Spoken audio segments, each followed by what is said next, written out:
Capítulo 1, San Francisco, julho de 1990. Hunter, Kate. Presente, Taft, Betty Lou. Estou aqui. Taylor, Paige. Presente. Elas eram as únicas mulheres entre o enorme grupo de residentes do primeiro ano, reunidos no amplo e enfadonho auditório do Embarcadero Count Hospital.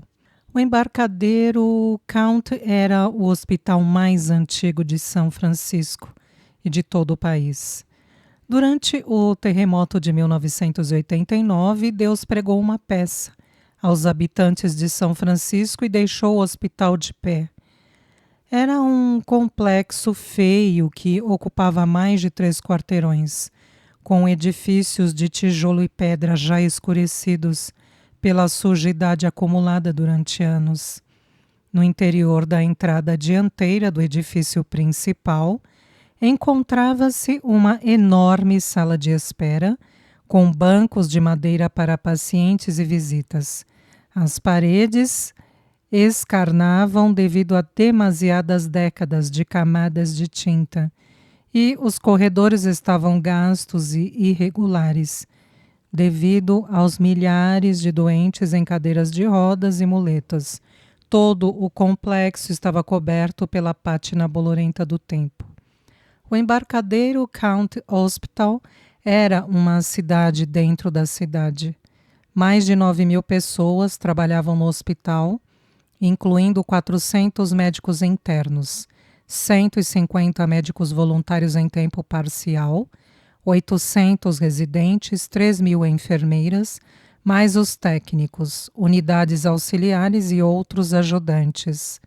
Os andares superiores continham um complexo de 12 salas de operações, abastecimento central, banco de ossos, central de programação, 3 enfermarias de urgência, uma enfermaria de primeiros socorros e mais de 2.000 camas.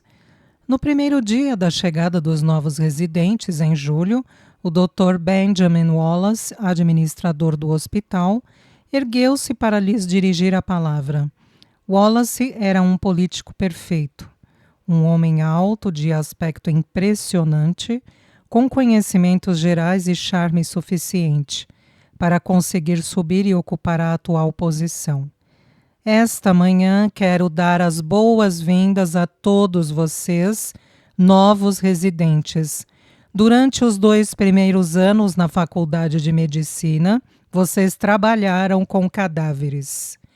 Nos 2 últimos anos, trabalharam com doentes hospitalizados, sob orientação de médicos-chefes. Agora, vocês mesmos serão os responsáveis pelos vossos doentes. É uma responsabilidade aterradora e é preciso dedicação e perícia. O olhar percorreu o auditório. Alguns de vós pretendem especializar-se em cirurgia, outros em medicina interna. A cada grupo será atribuído um residente mais antigo, que irá explicar-vos a rotina diária. De agora em diante, tudo o que possam fazer poderá ser um caso de vida ou de morte. Todos escutavam com a máxima atenção, procurando captar cada palavra dita. O Embarcadero é um hospital municipal. Isso significa que admitimos todos aqueles que nos batem à porta. A maior parte dos doentes são pobres. Vêm aqui porque não podem pagar um hospital particular. As nossas salas de urgência estão ocupadas 24 horas por dia. Irão ter muito trabalho e sentir que são mal pagos. Num hospital particular, o vosso primeiro ano consistiria em trabalho de rotina de pouca importância. No segundo ano, seria permitido fazer cirurgias menores, supervisionadas. Bem, podem esquecer tudo isso. O nosso lema aqui é examinar, fazer, ensinar. Temos muita falta de pessoal e quanto mais rápido conseguirem se meter nas salas de operações melhor. Alguma pergunta? Havia milhares de perguntas que os novos residentes desejavam fazer. Nenhuma? Muito bem. Oficialmente, o vosso primeiro dia começa amanhã. Terão de se apresentar ao balcão da recepção principal, amanhã de manhã, às 5h30. Boa sorte! A reunião estava terminada. Houve um êxodo geral em direção às portas e um murmurinho de conversas excitadas. As 3 mulheres viram-se reunidas. Onde estão todas as outras mulheres? Penso que somos só nós. É muito parecido com a faculdade de medicina. O clube dos rapazes. Tenho a sensação de que este lugar pertence à Idade Média. A pessoa que falava era uma perfeita e bela mulher negra, com cerca de 1,70 m de altura, ossos largos, mas bastante graciosa. Tudo nela, o andar, a postura, o olhar frio e irônico que possuía, transmitia uma mensagem de indiferença. Chamo-me Kate Hunter. Todos me tratam por Cat. Paige Taylor, jovem e social, de olhar inteligente e segura de si. Voltaram-se para a terceira mulher. Betty Lou Taft. Todos me tratam por Honey. Falou com um ligeiro sotaque do sul. Possuía um rosto aberto e sincero, olhos cinzentos claros e um sorriso caloroso. De onde você é? Perguntou Cat. Memphis, Tennessee. Olharam para Paige. Esta decidiu responder simplesmente Boston. Minneapolis, disse Cat. Fica suficientemente perto, pensou. Pelo visto, estamos todas longe de casa, observou Paige. Onde está vivendo? Estou num hotel barato, disse Cat. Ainda não tive tempo de procurar um lugar para morar. Honey afirmou, nem eu. Paige alegrou-se. Esta manhã fui ver alguns apartamentos. Um deles era espantoso, mas está fora das minhas possibilidades. Tem 3 quartos. Olharam umas para as outras. Se as 3 o compartilhássemos, disse Cat. O apartamento situava-se no distrito da Marina, na Filbert Street. Era perfeito para elas. 3 quartos, 2 banheiros, sala, cozinha, lavanderia, garagem. Era mobiliado no estilo Sears Roebuck, mas estava bastante limpo. Quando as 3 mulheres terminaram de o inspecionar, Honey disse: Eu acho maravilhoso. Eu também, concordou Cat. Olharam para Paige. Vamos ficar com ele. Nessa tarde, mudaram-se para o apartamento. O porteiro ajudou-as a levar a bagagem para cima. Então vocês vão trabalhar no hospital, disse. Enfermeiras, hein? Médicas, corrigiu Cat. Olhou para ela incrédulo. Médicas? Quer dizer, como verdadeiras médicas? Sim, verdadeiras médicas, respondeu-lhe Paige. Ele resmungou. Para dizer a verdade, se eu precisar de um médico, penso que não havia de querer que uma mulher examinasse o meu corpo.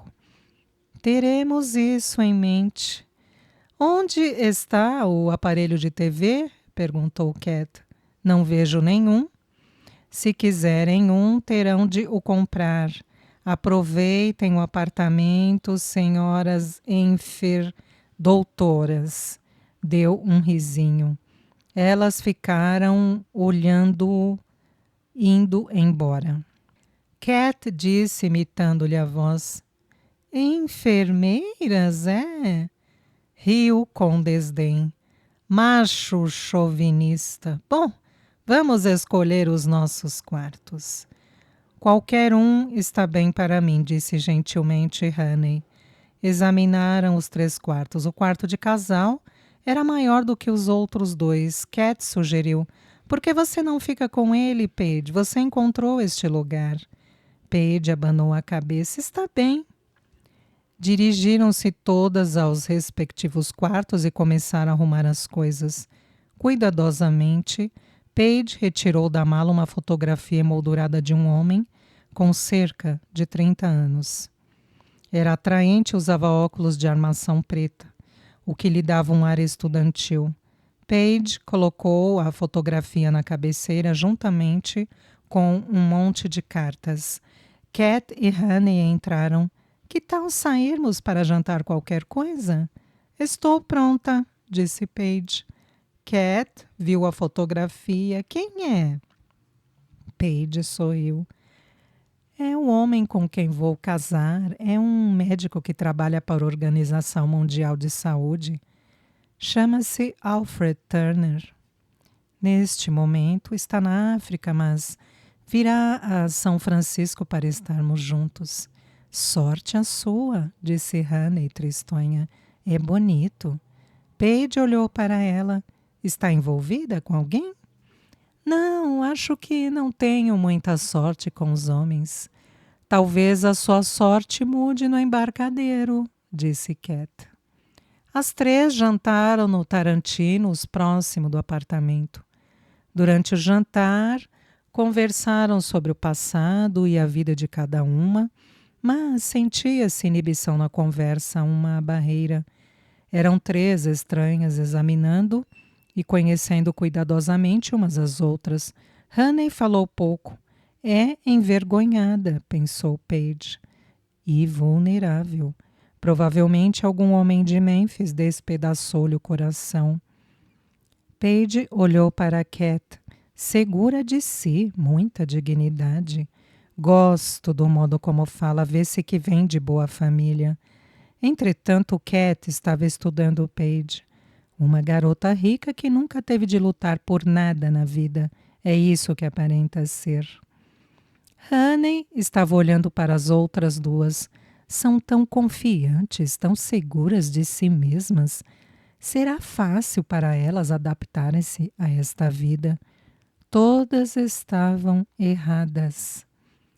Quando regressaram ao apartamento, Paige estava demasiado excitada para adormecer. Deitou-se na cama pensando no futuro. Lá fora na rua ouviu-se o estrondo de um acidente de automóvel e depois pessoas gritando, mas na mente de Paige tudo se dissolveu na lembrança de nativos africanos gritando e cantando melancolicamente enquanto se disparavam tiros. Foi transportada pelo tempo para a pequena aldeia da selva da África Oriental, no meio de uma mortífera guerra tribal. Paige estava aterrorizada. Vão nos matar! O pai abraçou-a. Querida, ninguém irá nos fazer mal. Estamos aqui para os ajudar. Eles sabem que somos amigos. E sem aviso prévio, o chefe de uma das tribos penetrou na cabana. Honey deitou-se pensativa. Isto é realmente muito longe de Memphis, Tennessee. Betty Lou. Acho que nunca mais vou poder voltar para lá, nunca mais. Ainda ouvia a voz do xerife dizendo-lhe: por respeito à família dele, vamos declarar a morte do reverendo Douglas Lippon como suicídio por razões desconhecidas. Mas sugiro que você saia imediatamente desta cidade e não volte nunca mais. Cat olhava para a janela do quarto, escutando os ruídos da cidade. Conseguia ouvir a chuva murmurar. Você conseguiu, conseguiu. Provou a todos que estavam enganados. Quer ser médica? Uma médica negra? E as rejeições das faculdades de medicina? Obrigada por nos ter enviado a sua proposta. Desta vez, infelizmente, as matrículas estão completas. Tendo em conta o seu passado, pensamos que talvez se sentisse melhor numa universidade menor. Tinha tido notas elevadas, mas Das 25 escolas a que concorreu, só uma a aceitou. O reitor da escola tinha lhe dito: nos dias de hoje, é bom ver alguém com um passado normal e decente. Se ele tivesse sabido a terrível verdade. Capítulo 2. Às 5:30 da manhã seguinte, quando os novos residentes deram entrada, lá se encontravam membros do pessoal hospitalar a fim de os conduzir aos respectivos encargos. Mesmo àquela hora da manhã já havia confusão. Os doentes deram entrada durante toda a noite, chegando de ambulância, carros da polícia e a pé. O pessoal chamava-os de N e As, os náufragos e despojados, que corriam para as salas de urgência, feridos e sangrando, vítimas de tiros, facadas e acidentes de automóvel, os feridos na carne e espírito, os desalojados e indesejáveis, o fluxo e refluxo da humanidade, que corriam pelos esgotos escuros de qualquer cidade grande. Tinha-se uma profunda sensação de caos organizado, movimentos frenéticos e sons esganiçados, e dúzias de crises inesperadas que tinham de ser atendidas de imediato. Os novos residentes mantiveram-se em grupo preventivo, procurando familiarizar-se com um novo ambiente e escutando os misteriosos sons à sua volta. Honey levantou a cabeça e disse: "Sou eu." O residente sorriu e estendeu a mão. "É uma honra conhecê-la. Pediram-me que a procurasse. O nosso chefe de pessoal diz que a senhora tem as notas mais altas de medicina desde sempre neste hospital. Estamos satisfeitos por tê-la aqui." Honey sorriu embaraçada. "Obrigada." Cat e Paige olharam para Honey boquiabertas. "Nunca pensei que fosse assim tão brilhante", pensou Paige. "Está pensando em seguir medicina interna, doutora Taft?" "Sim." O residente voltou-se para Cat. "Doutora Hunter?" "Sim." "A senhora está interessada em neurocirurgia?" "Sim, estou." Consultou uma lista. "Ficará a serviço do Dr. Lewis." Voltou-se para Paige. "Doutora Taylor?" "Sim." "A senhora vai seguir cirurgia cardíaca?" "Sim." "Certo. Iremos integrá-la a si e a doutora Hunter nas rondas operatórias. Podem dirigir-se ao gabinete da enfermeira-chefe Margaret Spencer, ao fundo do vestíbulo. Obrigada." Paige olhou para as colegas e respirou profundamente. "Aqui vou eu. Desejo boa sorte a todas nós." Margaret Spencer era mais um tanque de guerra do que uma mulher. De aspecto pesado e severo, com modos bruscos. Estava ocupada atrás do balcão da enfermaria quando Paige se aproximou. "Por favor." A enfermeira Spencer levantou a cabeça. "Sim?" "Mandaram-me apresentar aqui, sou a doutora Taylor." A enfermeira Spencer consultou uma folha de papel. "Um momento." Entrou por uma porta e regressou um minuto mais tarde, com alguns artigos de limpeza e uma capa branca. "Aqui está. Os artigos são para utilizar na sala de operações e sobre ferimentos. E quando estiver de plantão, cubra-os com uma capa branca." "Obrigada." "Ah, e isto aqui?" Baixou-se e entregou a Paige uma placa metálica que dizia: "Paige Taylor, M.D. Eis a placa com o seu nome, doutora." Paige segurou-a na mão e olhou para ela durante um longo período de tempo. Paige Taylor, M.D. Teve a sensação de que tinham lhe dado a medalha de honra.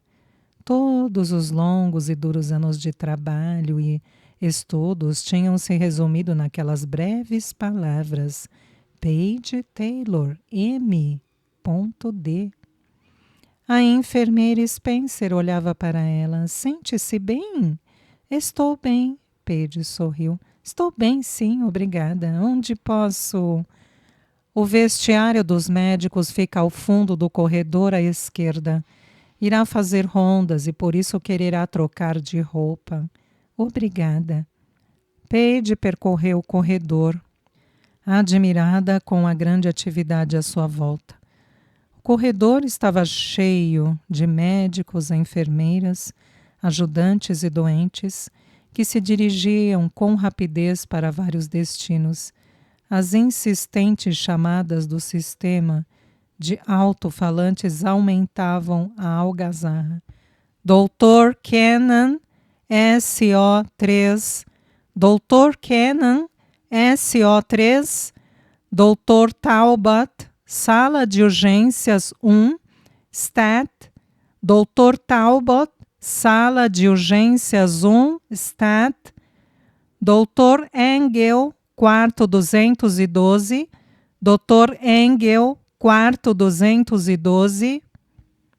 Paige aproximou-se de uma porta onde se lia Vestiário dos Médicos e abriu-a. No interior encontrava-se uma dúzia de médicos trocando de roupa, uns mais despidos que outros. 2 deles estavam completamente nus. Voltaram-se para olharem para Paige quando a porta se abriu. Oh, peço desculpa, murmurou Paige, fechando a porta à pressa. Permaneceu ali sem saber o que fazer. Alguns metros mais abaixo, viu uma porta onde se lia Vestiário das Enfermeiras. Encaminhou-se para ela e abriu a porta. Lá dentro, várias enfermeiras vestiam uniforme. Uma delas olhou para cima. Olá, é uma das enfermeiras novas? Não, respondeu Paige envergonhada. Não sou. Fechou a porta e regressou ao vestiário dos médicos. Permaneceu ali por um momento, em seguida respirou fundo e entrou. A conversa parou. Um dos homens observou. Desculpa, querida, este quarto é para médicos. Eu sou médica, respondeu Paige. Olharam uns para os outros. Oh, bem-vinda. Obrigada. Hesitou um momento e depois dirigiu-se a um local livre. Olhou por um instante para os homens e depois, lentamente, começou a desabotoar a blusa. Os médicos ali ficaram, sem saber o que fazer. Um deles disse, talvez devêssemos dar à senhora um pouco de privacidade, meus senhores. Ah, senhorita. Obrigada, agradeceu Paige. Ali ficou à espera, enquanto os médicos acabavam de se vestir e abandonavam o quarto. Terei de passar por isto todos os dias? Interrogou-se. Nas rondas hospitalares existe uma formação que nunca varia. O médico de plantão está sempre à cabeça, seguido do residente-chefe, depois os outros residentes e 1 ou 2 estudantes de medicina. O médico de plantão a quem Paige fora atribuída era o Dr. William Rednor. Paige e 5 outros residentes estavam reunidos no vestíbulo à espera dele. No grupo encontrava-se um jovem médico chinês. Estendeu a mão. Tom Chang, disse. Espero que todos estejam tão nervosos quanto eu.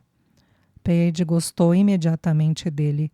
Um homem aproximou-se do grupo. Bom dia, disse. Sou o Dr. Rednor. Era uma pessoa de fala mansa e cintilantes olhos azuis.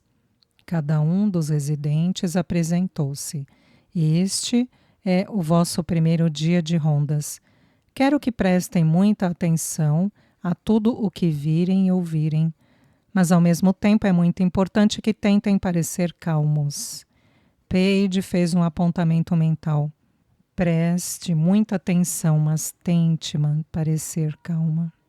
Se os pacientes notarem que estão tensos, Também ficarão tensos e provavelmente pensarão que estão padecendo de alguma doença que vocês lhes querem omitir. Não tornem os pacientes tensos. Lembrem-se, daqui em diante serão responsáveis pela vida de outros seres humanos. Agora é responsável por outras vidas. Oh, meu Deus! Quanto mais o Dr. Rednor falava, mais nervosa Paige ficava. E quando este terminou, a sua autoconfiança tinha desaparecido totalmente. Não estou pronta para isto, pensou. Não sei o que estou fazendo. Quem disse que eu podia ser médica? E se eu matar alguém? O Dr. Rednor continuou. Ficarei à espera de relatórios pormenorizados de cada um dos vossos pacientes. Análises, eletrólitos, tudo. Entendido? Houve um murmúrio de sim, doutor. Há sempre 30 a 40 doentes operados de cada vez. É seu dever certificarem-se de que tudo está devidamente organizado para eles. Vamos agora dar início à ronda da manhã. À tarde, repetiremos a ronda. Tudo parecia ser tão fácil na faculdade de medicina. Paige pensou nos 4 anos que ali passou. Eram 150 estudantes, entre os quais apenas 15 mulheres. Nunca mais iria esquecer a primeira aula de anatomia macroscópica. Os estudantes tinham entrado numa enorme sala de azulejos brancos, com 20 mesas dispostas em filas, cada uma das quais coberta com uma toalha de papel amarelo. A cada grupo de 5 estudantes fora atribuída uma mesa. O professor disse: "Bom, retirem as toalhas." E ali, à frente de Paige, encontrava-se o seu primeiro cadáver. Ela temia desmaiar ou sentir-se indisposta, mas sentira-se estranhamente calma. O cadáver tinha sido conservado, o que de certo modo tinha afastado um passo da humanidade. No início, os estudantes tinham procurado ser silenciosos e respeitosos no laboratório de anatomia, mas, incrivelmente para Paige, ao fim de uma semana comiam sanduíches durante as dissecações e faziam brincadeiras atrevidas. Era uma forma de autodefesa, uma recusa da sua própria mortalidade. Davam nomes aos cadáveres e tratavam-nos como velhos amigos. Paige esforçou-se por agir do mesmo modo que os outros alunos, mas foi-lhe difícil. Olhou para o cadáver sobre o qual trabalhava e pensou: eis aqui um homem que tinha casa, família, ia diariamente para um escritório e, uma vez por ano, gozava férias com a mulher e os filhos. Provavelmente adorava esportes e gostava de cinema e teatro, e ria e chorava, e via os filhos crescerem e partilhava as alegrias e tristeza deles, e tinha grandes e maravilhosos sonhos. Espero que os tenha realizado a todos. Uma tristeza agridoce apoderava-se dela, pois ele estava morto e ela estava viva. Com o tempo, até mesmo para Paige, as dissecações se tornaram rotina. Abram o tórax, examinem as costelas, os pulmões, o pericárdio que envolve o coração, as veias, as artérias e os nervos. Grande parte dos primeiros 2 anos de medicina foram passados a memorizar longas listas, a que os alunos se referiam como recital orgânico. Primeiro, os nervos cranianos, olfatório, óptico, óculomotor, troclear, trifacial, abducente, facial, auditivo, glossofaríngeo, vago, raquidiano e hipoglóssico. Os alunos utilizavam mnemônicas para os ajudar a lembrar. Uma das clássicas era, entre aspas: ora, olhem os típicos topos alvos feitos de argila e granito das velhas ruínas holandesas, fecha aspas. A moderna versão masculina era, abre aspas, Oh, oh, oh. Tomar e tocar a fofa aba gorda vaginal da garota do hospital. Fecha aspas. Os 2 últimos anos de medicina foram mais interessantes com cursos de medicina interna, cirurgia, pediatria e obstetrícia, e trabalhando no hospital local. Lembro-me da época, pensava Paige. Doutora Taylor? O residente-chefe olhava para ela. Paige avançou. Os outros já iam a meio do corredor. Já vou, respondeu precipitadamente. A primeira parada foi numa ala ampla e retangular, com fileiras de camas em ambos os lados do quarto e um pequeno estrado próximo de cada cama. Paige esperara ver cortinas separando as camas, mas aqui não havia privacidade.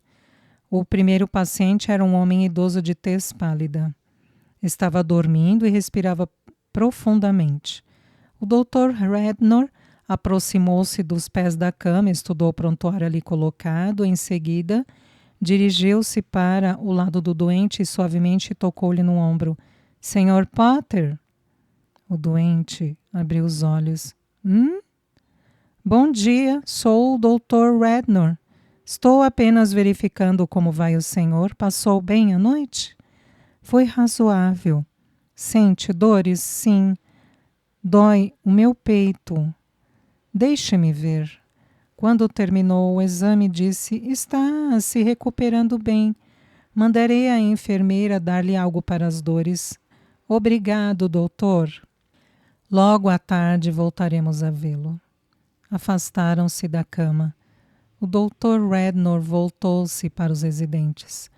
Procurem fazer perguntas que obtenham como resposta um sim ou um não, para que o paciente não se canse, e procurem animá-lo. Quero que estudem o prontuário e façam apontamentos. Voltaremos aqui esta tarde para ver como ele está. Mantenham um registro constante das queixas mais importantes de cada paciente, a atual doença, doenças anteriores, história familiar e história social. Se bebe, fuma, etc. Quando tornarmos a fazer a ronda, terão de me entregar um relatório do progresso de cada paciente. Avançaram para a cama do paciente seguinte. Um homem com cerca de 40 anos.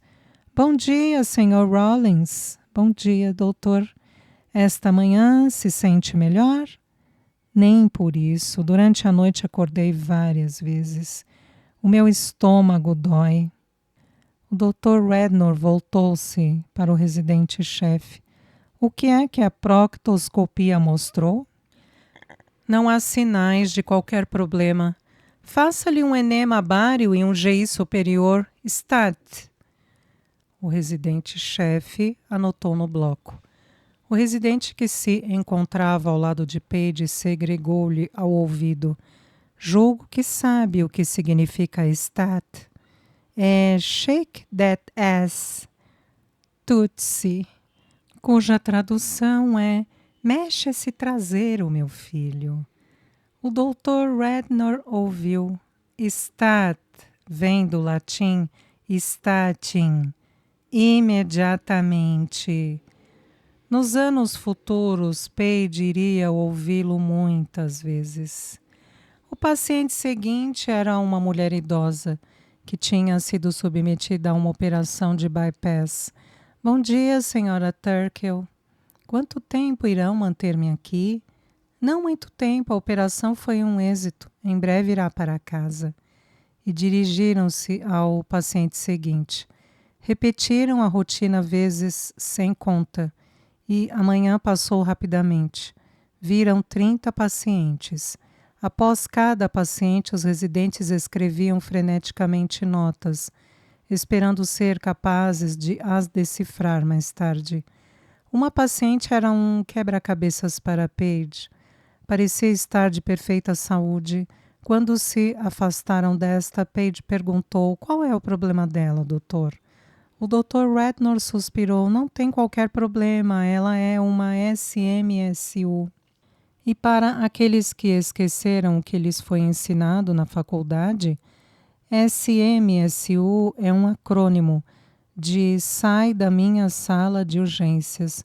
Os SMSUs são pessoas que gostam de ter uma má saúde. É o seu passatempo favorito. Dei-lhe alta 6 vezes no ano passado. Avançaram para o paciente seguinte, uma idosa, com máscara respiratória que estava em coma. Teve um ataque cardíaco massivo, explicou o Dr. Rednor aos residentes. Está em coma há 6 semanas. Os sinais vitais estão enfraquecendo.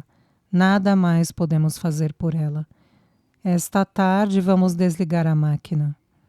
Paige olhou chocada para ele. Desligar? O Dr. Rednor disse gentilmente. A comissão de ética do hospital tomou a decisão esta manhã. Ela é um vegetal. Tem 87 anos e está cerebralmente morta. É uma crueldade mantê-la viva e, por outro lado, está acabando com as finanças da família. Eu irei vê-los na ronda desta tarde. Ficaram vendo afastar-se. Paige voltou-se para olhar novamente para a paciente.